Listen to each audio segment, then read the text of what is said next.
కాంగ్రెస్ నేతలు ఢిల్లీకి వెళ్లనున్నారు. అధిష్టానం పిలుపుతో మధ్యాహ్నం Telangana CM Revanth Reddy, deputy CM Bhatti Vikramarka, PCC chief Mahesh Kumar Goud, మంత్రులు ఉత్తమ్ కుమార్ రెడ్డి ఢిల్లీకి వెళ్లనున్నారు.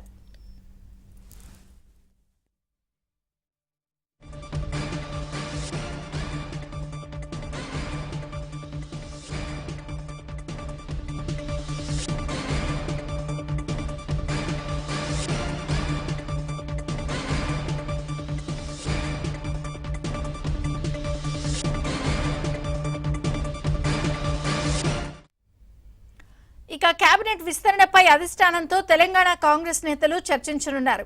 ఖాళీగా ఉన్న 6 కేబినెట్ బెర్తులపై చర్చించనున్నారు.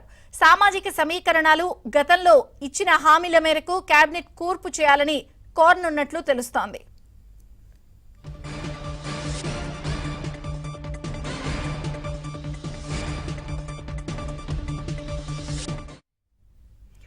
ఏఐసీసీ పిలుపుతో తెలంగాణ కాంగ్రెస్ నేతలు ఢిల్లీకి బయలుదేరారు.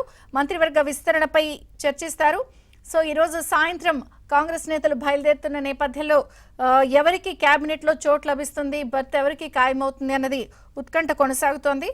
మరిన్ని వివరాలు సిద్ధార్థ అందిస్తారు. సిద్ధార్థ. విజయచంద్రిక, మరి కాసేపట్లో తెలంగాణ కాంగ్రెస్ నేతలు ఢిల్లీకి వెళ్లనున్నారు. మధ్యాహ్నం 3 గంటలకు స్పెషల్ ఫ్లైట్లో బేగంపేట ఎయిర్పోర్ట్ నుంచి CM Revanth Reddy, PCC chief Mahesh Kumar Goud, deputy CM Bhatti Vikramarka, మంత్రి ఉత్తమ్ కుమార్ రెడ్డి వీళ్ళు నలుగురు ఢిల్లీకి వెళ్లనున్నారు. ఈరోజు సాయంత్రము లేదంటే రేపు ఉదయం ఢిల్లీ పెద్దలతోని తెలంగాణ కాంగ్రెస్ నేతలు భేటీ కానున్నారు. ముఖ్యంగా మంత్రివర్గ విస్తరణకు సంబంధించిన అంశం చర్చకు రానుంది. ఇప్పటికే పలు దఫాలుగా వాయిదా పడుతూ వచ్చింది ఈ అంశం. ఇక ఈరోజు దీనికి సంబంధించి ఒక ఫైనల్ కంక్లూజన్కు రాబోతుంది. ఇప్పటి వరకు ప్రాతినిధ్యం లేని 3 ఉమ్మడి జిల్లాలకు, అదేవిధంగా ఇప్పటి వరకు ప్రాతినిధ్యం లేని సామాజిక వర్గాలకు ప్రాధాన్యత ఇవ్వాలని భావిస్తూ ఉన్నారు. దీనికి సంబంధించి అనేక మంది ఆశావాహులు ఇప్పటికే ఢిల్లీకి వెళ్లారు. మల్లికార్జున ఖర్గేని, రాహుల్ గాంధీని, సోనియా గాంధీని కొంతమంది కలిస్తే ఇక్కడ ఉన్నటువంటి రాష్ట్ర నేతలను సీఎం రేవంత్ రెడ్డిని, పీసీసీ మహేష్ కుమార్ గౌడ్ని కలిసి గతంలో తమకు ఇచ్చినటువంటి హామీలను గుర్తు చేశారు. అసెంబ్లీ ఎన్నికల సమయంలో కొంతమంది పార్టీలోకి వచ్చారు. వాళ్ళు అధికారంలోకి వస్తే తమకు ఖచ్చితంగా మంత్రి పదవిలో ఛాన్స్ ఇస్తామని వాగ్దానం ఇచ్చినటువంటి నేపథ్యంలో దాన్ని ఫుల్ఫిల్ చేయాల్సినటువంటి బాధ్యత పార్టీ పైన ఉందని కొంతమంది అధిష్టానానికి గుర్తు చేస్తున్నారు. ఇక ఇప్పటి వరకు ప్రాతినిధ్యం లేని ఆదిలాబాద్ కానీ, నిజామాబాద్ కానీ, ఉమ్మడి రంగారెడ్డి కానీ ఇక్కడి నుంచి కూడా మంత్రివర్గంలో ఛాన్స్ ఇవ్వాలని ఆయా జిల్లాలకు సంబంధించినటువంటి నేతలను, కాంగ్రెస్ పార్టీ పెద్దలను ఇప్పటికే కలిశారు. వాళ్లకు ఛాన్స్ ఇవ్వాలని కోరుతున్నారు. ఇక ముస్లిం మైనార్టీకి సంబంధించి కూడా ఇప్పటి వరకు మంత్రివర్గంలో ఎవరూ లేనటువంటి నేపథ్యంలో ముస్లింలకు ప్రాధాన్యత ఇవ్వాలని కొన్ని ముస్లిం సంఘాలు పీసీసీ చీఫ్ మహేష్ కుమార్ని కలిశాయి, ఒక వినతి పత్రాన్ని ఇచ్చాయి.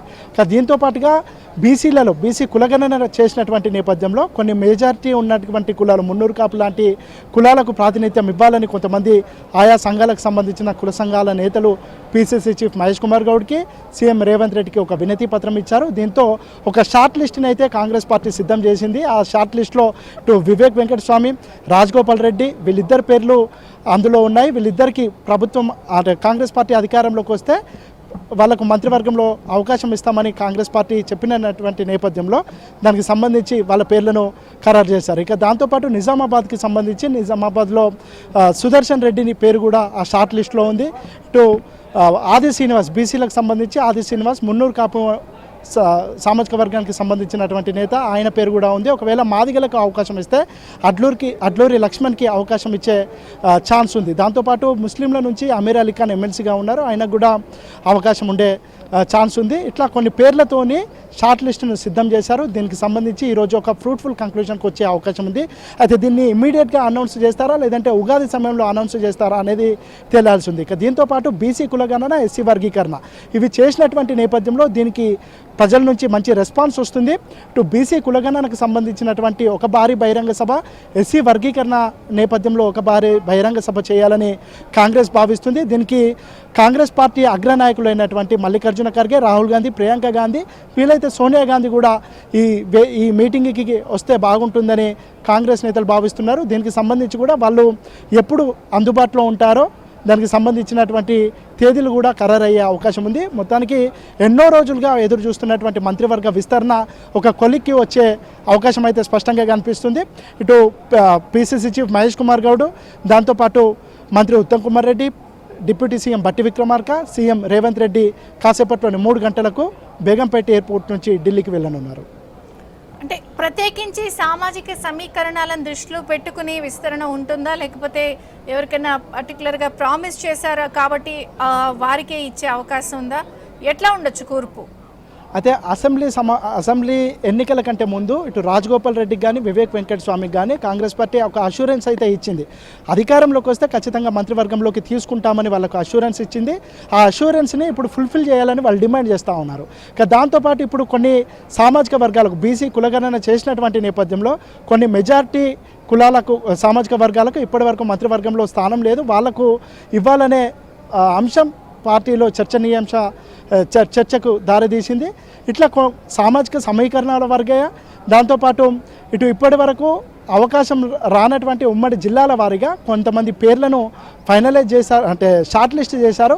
ఈ షార్ట్ లిస్ట్ పైన ఇన్ని రోజులు కసరత్తు జరిగింది. అయితే కులాల సమీకరణ సాధ్యమైతే ఉమ్మడి జిల్లాల ప్రాధాన్యత వర్కౌట్ కావట్లేదు, ఉమ్మడి జిల్లాల వారిగా వర్కౌట్ అయితే సామాజిక సమీకరణాల వారిగా వర్కౌట్ కావట్లేదు. ఈ రెండింటిని బేరీజు వేసుకొని ఒక ఫైనల్ కంక్లూజన్కు రావాలని కాంగ్రెస్ పార్టీ భావిస్తూ ఉంది.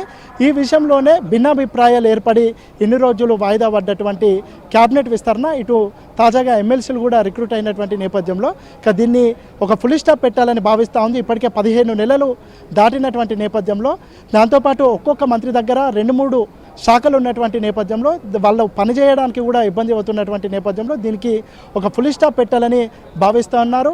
వాళ్ళు చెప్తున్నటువంటి సామాజిక సమీకరణనే కాంగ్రెస్ పార్టీ లక్ష్యమని చెప్తున్నారు. దాంతోపాటుగా ఇటు బీసీ కులగణన చేసినారు, అదేవిధంగా ఎస్సీ వర్గీకరణ చేసినటువంటి నేపథ్యంలో ఇప్పటి వరకు ప్రాతినిధ్యం ఎవరికైతే రాలేదో, ఇప్పటి వరకు ఎవరికైతే అవకాశాలు దక్కలేదో వాళ్లకు అవకాశం ఇవ్వాలని కాంగ్రెస్ పార్టీ భావిస్తూ ఉంది.